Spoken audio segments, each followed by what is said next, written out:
భూకంపానికి తీవ్రంగా దెబ్బతిన్న నేపాల్లో గుంటూరు జిల్లాకు చెందిన ఉండవల్లికి చెందిన 27 మంది యాత్రికులు చిక్కుకుపోయినట్లు తెలుస్తోంది. దీనిపై మరింత సమాచారాన్ని గుంటూరు నుంచి మా కరస్పాండెంట్ రవీంద్రని అడిగి తెలుసుకుందాం. రవీందర్, గుంటూరు జిల్లా వాసులు నేపాల్లో చిక్కుకున్నట్లు తెలుస్తుంది. వారి వివరాలేంటి? ఫోన్లో మాట్లాడే ప్రయత్నం చేశారా? సతీష్, గుంటూరు జిల్లాకు సంబంధించి మొత్తం 27 మంది ప్రయాణికులు నేపాల్లో చిక్కుపోయినట్టుగా సమాచారం అవుతుంది. ఈ రోజు ఉదయం ఖచ్చితంగా 9 గంటల సమయంలో కాఠ్మండూలో ఉన్నారు ప్రస్తుతం వీరందరూ కూడా. ఆ సమయంలో మాత్రం విజయమ్మ అనే మహిళ తన కూతురికి ఫోన్ చేసింది. ప్రస్తుతం మేము కాఠ్మండూలో ఉన్నాం, ఇక్కడ నుంచి మళ్ళీ ఫ్రెష్ అప్ అయిన తర్వాత పశుపతినాథ్, ముక్తినాథ్ దేవాలయాలను సందర్శించుకునేందుకు వెళ్ళబోతున్నామంటూ ఆ మహిళ ఫోన్ చేసి చెప్పింది. ఆ తర్వాత నుంచి ఆ ఫోన్ కి సమాచారం అందట్లేదు. తర్వాత పూర్తిగా నెట్వర్క్ కట్ అయిపోవడంతో ప్రస్తుతం వారి పరిస్థితి ఎలా ఉంది అనేది మొత్తం అర్థం కాక ఇక్కడ స్థానికంగా ఉన్న కుటుంబ సభ్యులందరూ కూడా ఆందోళన చెందుతున్న పరిస్థితి.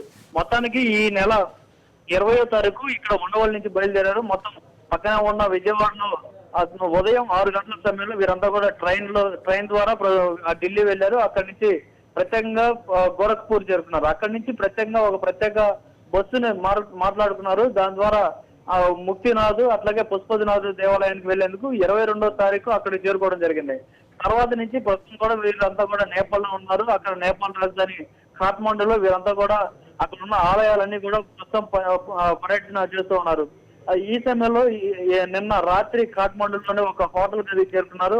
అక్కడే ఈ మొత్తం 27 మంది ప్రయాణికులు కూడా యాత్రికులు కూడా అదే హోటల్లో ఉన్నారు. అయితే ఈ రోజు ఉదయం మాత్రం విజయమ్మ ఫోన్ చేసింది. ఆ విజయమ్మ చేసిన ఫోన్ నెంబర్ ఏదైతే హోటల్ ఉందో ఆ హోటల్ నుంచి ఫోన్ చేసింది. దాని నెంబర్ కూడా 00977984650097907 ఈ నెంబర్ నుంచి ఆమె కాల్ చేసింది. తన కూతురు రజనీతో మాట్లాడుతూ తామందరం కూడా ఇక్కడే ఉన్నాం, ముఖ్యనాథ్ వెళ్ళబోతున్నాం, మరి కొద్దిసేపట్లోనే ఇక్కడ నుంచి బయలుదేరి వెళ్ళబోతున్నాం అంటూ ఆమె చెప్పింది. అట్లాగే ఉండవల్లిలో స్థానిక బంధువులతోటి అట్లా మాట్లాడడం జరిగింది. తామంతా సంతోషంగానే ఉన్నాం, ఈ నెల 29వ తారీఖున తిరిగి ఉండవల్లి చేరుకోబోతున్నాం అంటూ కూడా ఆమె సమాచారం ఇచ్చింది. అయితే ఆ తర్వాత నుంచి మొత్తం ఫోన్ పూర్తిగా కట్ అయిపోయింది. ఆమెతో పాటు ఉన్న మొత్తం 27 మందికి సంబంధించిన ప్రయాణికులు ఎవరైతే ఉన్నారో వారికి సంబంధించిన సెల్ ఫోన్లు అన్ని కూడా మోగిపోయిన పరిస్థితి. దీంతో వారు ఎక్కడ ఉన్నారు, భూకంపం వచ్చిన సమయంలో వీరి పరిస్థితి మాత్రం తెలియటం లేదు. దీంతో కుటుంబ సభ్యులు తీవ్ర ఆందోళన పెరిగిపోతున్నారు.